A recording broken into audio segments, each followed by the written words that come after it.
Hello everyone, welcome and welcome back to my channel study with Aarti. और आज से हम स्टार्ट करने जा रहे हैं इंग्लिश की क्लास, जिसमें हमारा इंग्लिश का फर्स्ट टॉपिक रहने वाला है टेंस। ये काफ़ी इम्पोर्टेंट टॉपिक है और आपको बहुत सारे कॉम्पिटिटिव एग्जाम में ही देखने को मिलेगा।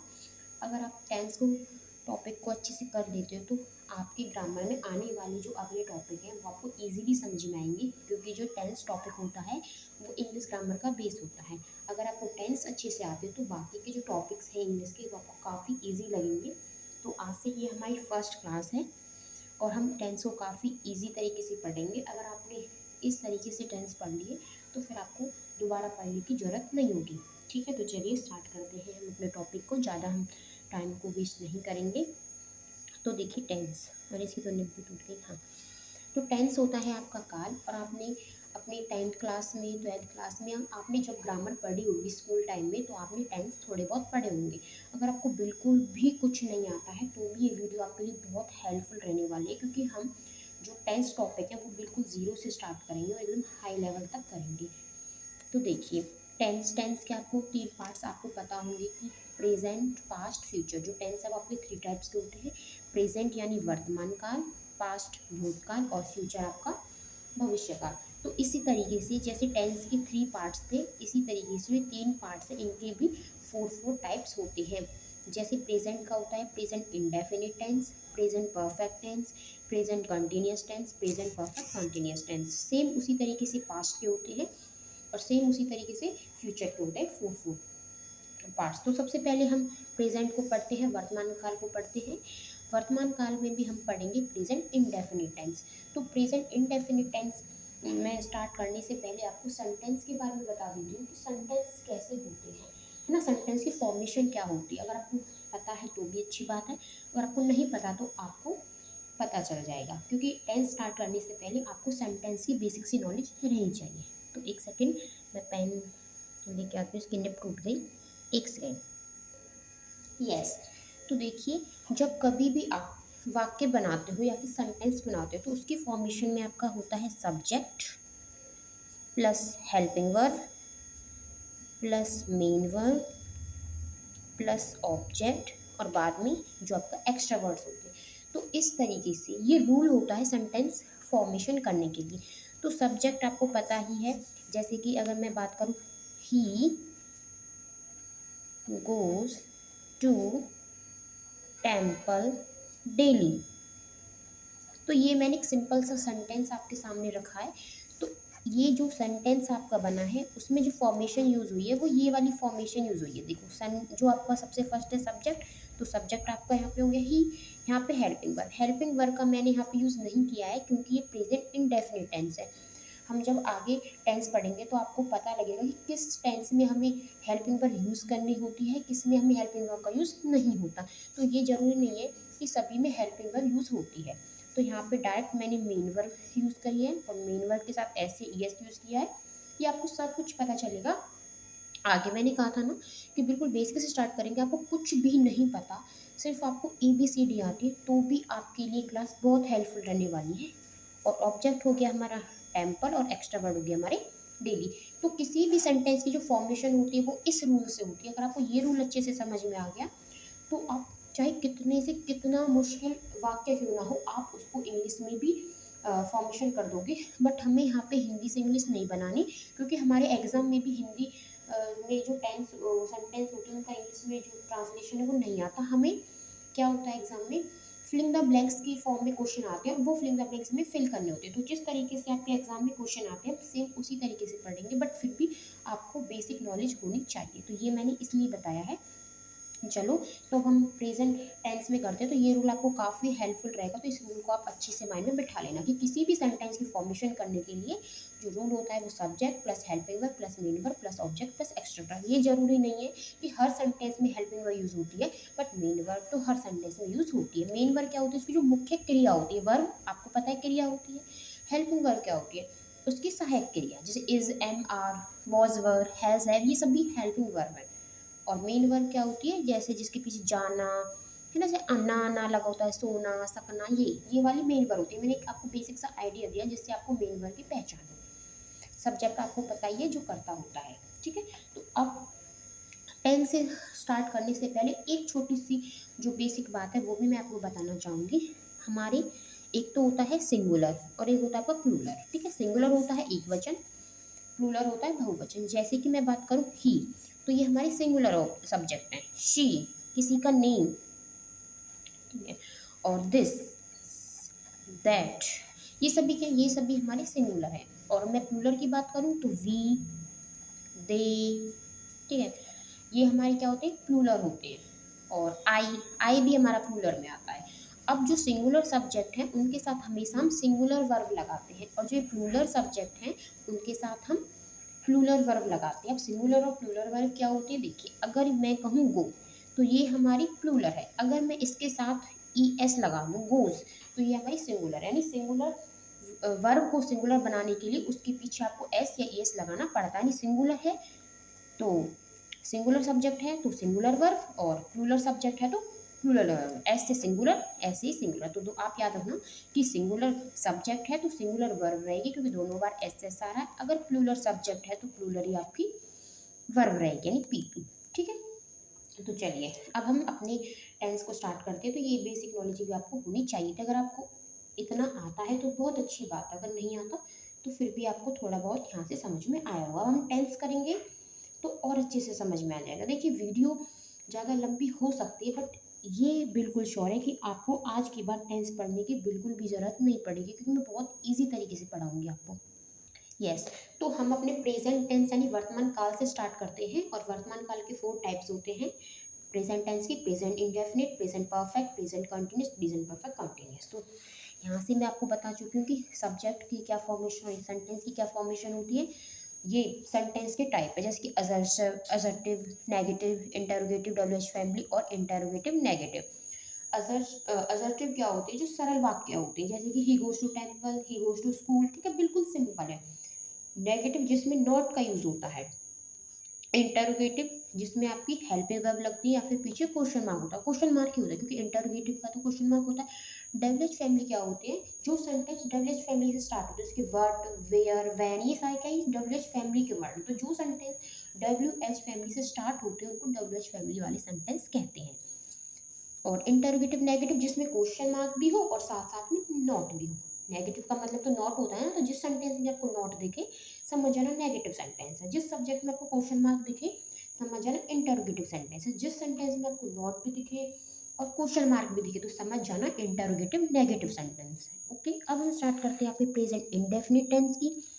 प्रेजेंट इंडेफिनिट टेंस क्या होता है, जैसे जाता है यानी है जिसके पीछे ता है, ती है, ते है, वो आता हो उसको प्रेजेंट इंडेफिनिट टेंस कहते हैं। अब आप कहोगे कि हिंदी में तो हमें क्वेश्चन देखने को नहीं मिलेंगे, तो हमें कैसे पता लगेगा कि प्रेजेंट इंडेफिनिट टेंस है। तो उसके लिए कुछ कीवर्ड्स हैं। अगर आपको ये कीवर्ड्स किसी भी सेंटेंस में दिखते हैं तो समझ जाना वो प्रेजेंट इंडेफिनिट टेंस है। ओके, तो ये कीवर्ड्स कौन से हैं, जैसे कि कोई एक्शन आपको दिख रहा है कि भाई हाँ सेंटेंस में कुछ एक्शन हुआ है, यानी क्रिया हुई है। कोई रूटीन है कि भाई वो डेली टेम्पल जाता है, रूटीन ही तो है कि भाई वो डेली टेम्पल जाता है, वो डेली स्कूल जाता है, एवरीडे, डेली किसी की हैबिट है। अगर किसी की जैसे कि वो चाय पीता है उसकी आदत है। ठीक है, यूनिवर्सल ट्रुथ, यूनिवर्सल ट्रुथ मतलब जो संसार में सच है, जैसे कि सूरज पूरब से उगता है तो भाई सूरज पूरब से ही उगेगा, चाहे धरती उथल से पुथल हो जाए, चाहे कुछ भी हो जाए, बट सूरज पूरब से ही निकलेगा। तो ये क्या यूनिवर्सल ट्रुथ है। जर्नली कहीं आपको शब्द दिख रहा है, यूजुअली कहीं आपको शब्द दिख रहा है, ऑलवेज कहीं आपको वर्ड किसी सेंटेंस में दिख रहे हैं। अगर ये सारे वर्ड्स किसी भी सेंटेंस में आपको दिखते हैं तो वो प्रेजेंट इंडेफिनिट टेंस होगा, डेफिनेटली वो प्रेजेंट इंडेफिनिट टेंस ही होगा। तो इन वर्ड्स को आप एकदम से याद कर लेना, एक बार ही में आपको याद नहीं होंगे, बार बार जब आप इनको रिविजन करोगे तो इजीली ये वर्ड आपके माइंड में बैठ जाएंगे।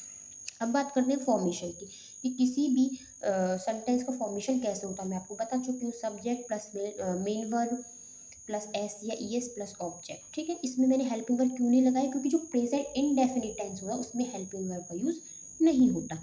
ठीक है, ये कौन सा असर्टिव पार्ट, असर्टिव मतलब सरल वाक्य जिसमें नॉट का या फिर क्वेश्चन मार्क का यूज़ नहीं होता, वो आपका सिंपल है बिल्कुल। ठीक है, जैसे कि देखिए वह स्कूल जाता है, ही गोज टू स्कूल, या वह रोज मंदिर जाती है, he goes to temple daily. तो ये देखो यहाँ पे आपको डेली दिख रहा है, ये स्कूल यानी रूटीन है भाई उसका।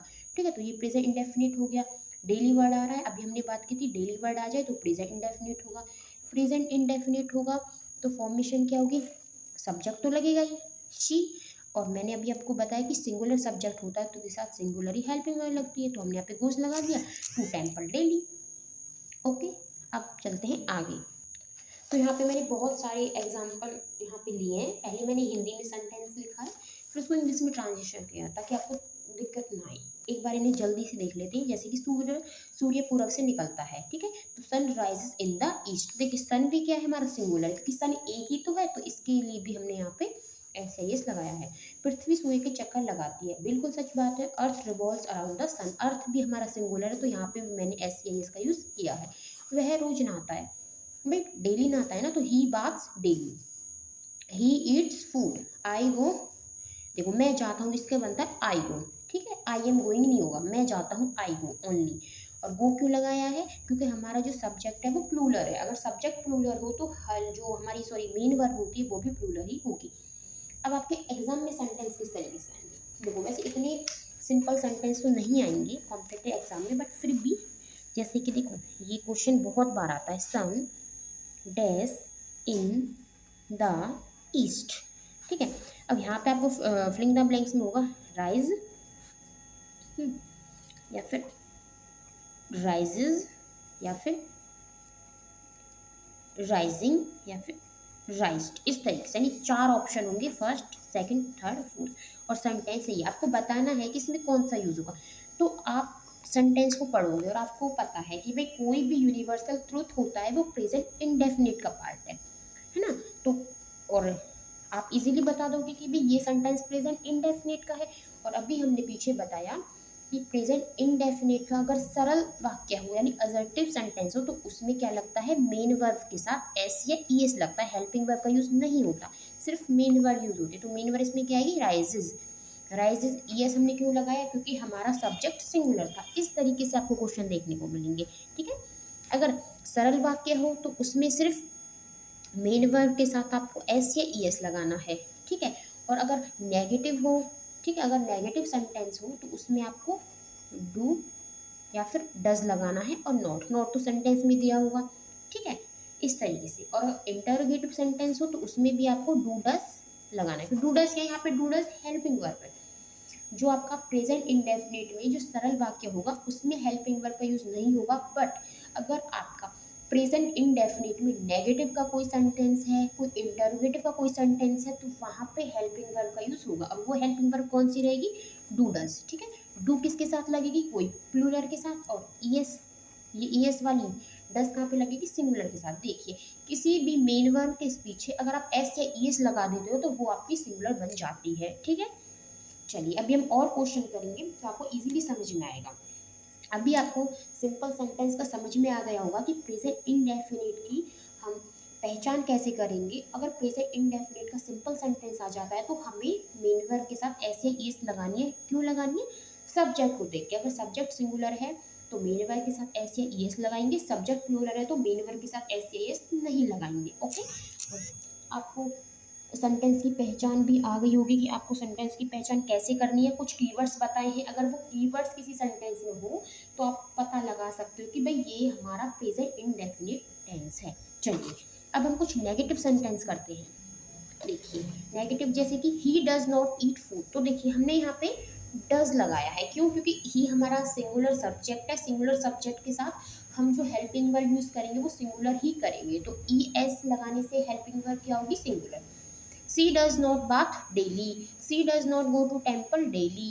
She does not watch TV. तो ये सभी प्रेजेंट इंडेफिनिट टेंस है, बट प्रेजेंट इंडेफिनिट टेंस में ये कौन सी सेंटेंस है, नेगेटिव वाली सेंटेंस है। क्यों, क्योंकि यहाँ पर नॉट आ रहा है, ओके। अब देखिए इंटरोगेटिव सेंटेंस को देख लेते हैं। इंटरोगेटिव सेंटेंस क्या होते हैं, जिनके पीछे क्वेश्चन मार्क होता है, जैसे कि क्या वह रोज स्कूल जाता है, does he go to school daily. Negative जो इंटरोगेटिव नेगेटिव सेंटेंस होते हैं, सॉरी ये तो इंटरोगेटिव सेंटेंस है ना। हाँ, इंटरोगेटिव सेंटेंस में क्या आता है, हेल्पिंग वर्ब आगे आ जाती है। इसकी फॉर्मेशन कैसे होती है, helping verb plus subject plus main verb plus object. हाँ, प्रेजेंट इंडेफिनिट टेंस में जो मेन वर्ब है उसकी फर्स्ट फॉर्म में यूज होती है, ओके। अब देखिए सॉरी क्या लिख रखा है मैंने, क्या वह रोज गाना गाता है, does he daily sing a song, और पीछे हमने क्या लगाया है, क्वेश्चन मार्क, और आगे क्या आ गई हेल्पिंग वर्ब, क्योंकि इंटरोगेटिव सेंटेंस में क्या होता है, हेल्पिंग वर्ब आगे आ जाती है, बाकी का वही होता है, हेल्पिंग वर्ब आगे आ गई, बाद में आपका सब्जेक्ट, मेन वर्ब और ऑब्जेक्ट। अब देखिए कुछ नोट करके मैंने यहाँ पे लिखा है, अगर किसी सेंटेंस में हार्डली आए, ऑफ्टन आए, सेल्डम आए, तो इनका मतलब होता है नॉट, ठीक है। तो इसीलिए अगर किसी सेंटेंस में ये वर्ड्स आ रहे हैं तो अगर वहाँ पे नॉट दिया है तो दैट मीन्स वहाँ पे एरर है, ठीक है, क्योंकि एक साथ दो नॉट तो नहीं आ सकते। देखिए अगर चलो हार्डली आ गया, हार्डली का मतलब भी नहीं है और मैंने नॉट भी लगा दिया, तो इसका मतलब कि सेंटेंस में दो बार नॉट का यूज़ हुआ, तो किसी भी सेंटेंस में दो बार नॉट का तो यूज़ हो नहीं सकता। तो वहाँ पे क्या करेंगे, वहाँ पे हम बोलेंगे कि भाई इस सेंटेंस में एरर है। जैसे कि देखिए he does not often goes to temple, तो यहाँ पे ऑफ्टन का भी यूज हुआ है, डज नॉट भी यूज हुआ है, यहाँ पे भी नॉट है, यहाँ पे भी नॉट है, तो एक साथ दो नॉट नहीं आ सकते, दैट मीन्स ये सेंटेंस स्ट्रॉन्ग है। इसी तरीके से इसको देखिए, I do not hardly take tea, hardly भी यूज हुआ है, नॉट भी यूज हुआ है, तो एक साथ दो नॉट नहीं आ सकते, इस वजह से ये सेंटेंस भी क्या है, रॉन्ग है। या तो नॉट आता या फिर सिर्फ अगर ये ऐसे होता I do hardly take tea, तब ये सेंटेंस सही होता, क्योंकि तब हमने यहाँ पे नॉट यूज नहीं किया था। ओके, तो ये आपको वर्ड याद रखेंगे, किसी भी सेंटेंस में ये वर्ड आए तो वहाँ पे नॉट का यूज़ नहीं करेंगे। ये काफ़ी इंपॉर्टेंट चीज़ हो जाती है, क्योंकि इन चीज़ों से ही वो आपको एरर देते हैं, आपको फंसा देते हैं। आई होप आपको प्रेजेंट इंडेफिनिट टेंस अच्छे से समझ में आया होगा। अब हम अपने सेकंड पार्ट की तरफ चलते हैं, जो कि प्रेजेंट कंटिन्यूस टेंस। देखिए आप कंटिन्यूस से ही समझ में आ जाएगा कि कंटिन्यूस का मतलब है कोई चीज़ लगातार होना, जो क्रिया चल रही हो, जैसे कि वह खाना खा रही है, वह सो रही है, तो इसका मतलब क्या कि भाई वो सो रही है, वो खाना खा रही है, वो क्रिया भी चल रही है, वो रूटीन में है, ठीक है। तो इसकी आपकी सबसे पहले तो यहाँ पे देखिए ही शी ने, ये सभी क्या है, ये सभी सिंगुलर है, इट भी सिंगुलर है, तो सिंगुलर हो तो सिंगुलर के साथ इज आएगा, ठीक है, और V1 और ING, यानी जो मेन वर्ब है उसके साथ आप ING का यूज करेंगे। और वहीं पर अगर सब्जेक्ट प्लूरल हो, जैसे कि यू, दे, वी, तो वहाँ पे जो हेल्पिंग वर्ब लगेगी वो आर लगेगी और मेन वर्ब के साथ ING आएगा। आई, आई क्या होता है, वैसे प्लूरल होता है बट आई के साथ हमेशा एम का यूज होता है, और V1 के साथ ING तो लगेगी, क्योंकि प्रेजेंट कंटिन्यूस टेंस में जो मेन वर्ब होती है उसके साथ V1 प्लस ING लगती है। और हमने पीछे पढ़ा प्रेजेंट इंडेफिनिट टेंस में जो मेन वर्ब है वो हमारी सिर्फ V1 लगती है, सिर्फ एस या ES लगाना होता है अकॉर्डिंग टू सब्जेक्ट। इसमें क्या होता है, इसमें एस या ES नहीं लगाते, इसमें सब्जेक्ट सिंगुलर हो प्लूरल हो, मेन वर्ब के साथ ING लगती है, जो हेल्पिंग वर्ब है वो सब्जेक्ट के अकॉर्डिंग लगते हैं, ठीक है। अगर सब्जेक्ट सिंगुलर है तो हेल्पिंग वर्ब इज लगेगी, सब्जेक्ट प्लूरल है तो हेल्पिंग वर्ब आर लगेगी, और आई है तो आई के साथ हेल्पिंग वर्ब एम लगेगी, बाकी V1 के साथ ING सभी में लगेगी, चाहे कैसा भी आपका सब्जेक्ट हो। अब पहचान देखिए, किस तरीके से पहचान करोगे कि भाई ये सेंटेंस आपका कंटिन्यूस सेंटेंस है, तो दीज डेज आ जाए, ऑफ लेट आ जाए, नाउ अ डेज आ जाए, एट प्रेजेंट आ जाए, ठीक है। तो अगर ये वर्ड किसी भी सेंटेंस में आते हैं तो आपको समझ जाना है कि भाई वो आपका प्रेजेंट कंटिन्यूस टेंस है, ठीक है। इसका मतलब आजकल ही होता है कि दीज डेज इन दिनों, नाउ डेज इन दिनों, एट प्रेजेंट प्रेजेंट में ही, ऑफ लेट आजकल, ठीक है। तो ये सभी जो वर्ड्स होते हैं वो ये पहचान कराते हैं कि भाई हमारा जो सेंटेंस है वो कंटिन्यूस में, वो क्रिया अभी हो रही है, ठीक है। अब जैसे I am teaching Hindi in Delhi these days, देखो दीज डेज आ गया, ठीक है। तो आपको दीज डेज से पता लगा लेना है कि भाई ये जो सब्जेक्ट है, सॉरी जो ये सेंटेंस है ये हमारा प्रेजेंट कंटिन्यूस का टेंस है। तो वहाँ पे प्रेजेंट कंटिन्यूस में मैंने क्या बताया था, आई है, आई के साथ हेल्पिंग वर्ब एम लगेगा और V1 के साथ ING लगेगा, तो टीच क्या होगी, V1 और ING हमने लगा दिया। अब जैसे देखिए you are not learning English nowadays, तो नाउ आर डेज आ रहा है, दैट मीन्स ये हमारा प्रेजेंट कंटिन्यूस की बात हो रही है। यू क्या है हमारा प्लूरल सब्जेक्ट है, तो हमने यहाँ पे आर लगा दिया और नॉट, ठीक है। अगर नेगेटिव सेंटेंस हो तो हेल्पिंग वर्ब के बाद आप नॉट लगा सकते हो, बाद में आप मेन वर्ब लगा सकते हो जो कि लर्न है, और ING लगानी ही है क्योंकि कंटिन्यूस टेंस की बात हो रही है। Same as Mohan is not working in the office these days आ रहा है, तो समझ जाना प्रेजेंट कंटिन्यूस की बात हो रही है। और अगर प्रेजेंट कंटिन्यूस की बात हो रही है तो उसका सेंटेंस फॉर्मेशन कैसे होगा, हेल्पिंग वर्ब प्लस में मेन वर्ब के साथ ING। हेल्पिंग वर्ब कैसे लगानी है, सब्जेक्ट को देखते हुए, सब्जेक्ट क्या है मोहन, यानी सिंगुलर सब्जेक्ट है, तो हेल्पिंग वर्ब आएगी इज, और मेन वर्ब के साथ ING, और नॉट आई तो नॉट आपका मेन वर्ब से पहले आएगा कि Mohan is not working in the office these days. I hope आपको प्रेजेंट कंटिन्यूस समझ में आया होगा, प्रेजेंट इंडेफिनिट भी समझ में आया होगा। कुछ वर्ड्स ऐसे होते हैं जो सेंटेंस में दिए रखते हैं और उन वर्ड्स को देखकर ही हम पता लगा सकते हैं कि ये जो सेंटेंस है वो प्रेजेंट इंडेफिनिट का है या फिर प्रेजेंट कंटिन्यूस का। प्रेजेंट इंडेफिनिट का हो तो वर्ब की फर्स्ट फॉर्म आएगी, और प्रेजेंट कंटिन्यूस का सेंटेंस हो तो वर्ब के साथ आईएनजी लगेगा। प्रेजेंट कंटिन्यूस में हेल्पिंग वर्ब लगती है, is am are, was verb, sorry was verb नहीं, सॉरी वॉज वर्ब तो आगे पास्ट में आएगी, इज एम आर लगेगी। और अगर वहीं पर प्रेजेंट इंडेफिनिट हो तो वहाँ पे हेल्पिंग वर्ब नहीं लगती। हेल्पिंग वर्ब कहाँ लगती है? अगर प्रेजेंट इंडेफिनिट में नेगेटिव या फिर इंटरोगेटिव सेंटेंस हो। सिंपल सेंटेंस है तो वहाँ पे हेल्पिंग वर्ब नहीं लगेगी, वहाँ पे सिर्फ मेन वर्ब के साथ एस या ईज लगेगा अकॉर्डिंग टू द सब्जेक्ट। और अगर आपने हेल्पिंग वर्ब डू या फिर डज, अगर आपने हेल्पिंग वर्ब डज लगाई है तो इसका मतलब मेन वर्ब के साथ एस एस नहीं लगेगा, क्योंकि जो एस या ई एस मेन वर्ब के साथ लगना था वो हेल्पिंग वर्ब के साथ लग चुका है। अब सिंपल आपको वर्ब की फर्स्ट फॉर्म यूज करनी है। ओके, आई होप आपको समझ में आया होगा। तो आज की वीडियो में हम इतना ही रखते हैं। नेक्स्ट वीडियो में हम प्रेजेंट परफेक्ट टेंस करेंगे। अगर मैं आपको ज़्यादा करा दूंगी तो आपके दिमाग में बहुत सारी खिचड़ी सी पक जाएगी, तो थोड़ा थोड़ा करो, ठीक है, बट समझ के करो। तो जितना मैंने आपको पढ़ाया आप उसे अच्छे से समझ लेना, और वीडियो के साथ साथ ही नोट्स बना लेना। और क्योंकि नोट्स मैं आपको प्रोवाइड नहीं कर सकती, क्योंकि मेरे पास इनकी कोई पीडीएफ नहीं है, और पीडीएफ मुझे बनाना भी नहीं आता, नहीं तो मैं पीडीएफ आपको प्रोवाइड करा देती। आप वीडियो के साथ साथ अपने हाथ से नोट्स बनाएंगे तो बुक आपके लिए काफ़ी बेनिफिशियल होंगी। तो कोशिश करना कि वीडियो के साथ साथ नोट्स बनाएं और समझ समझ कर नोट्स बनाएं। तो आज की वीडियो में इतना ही। Thank you and thanks for watching.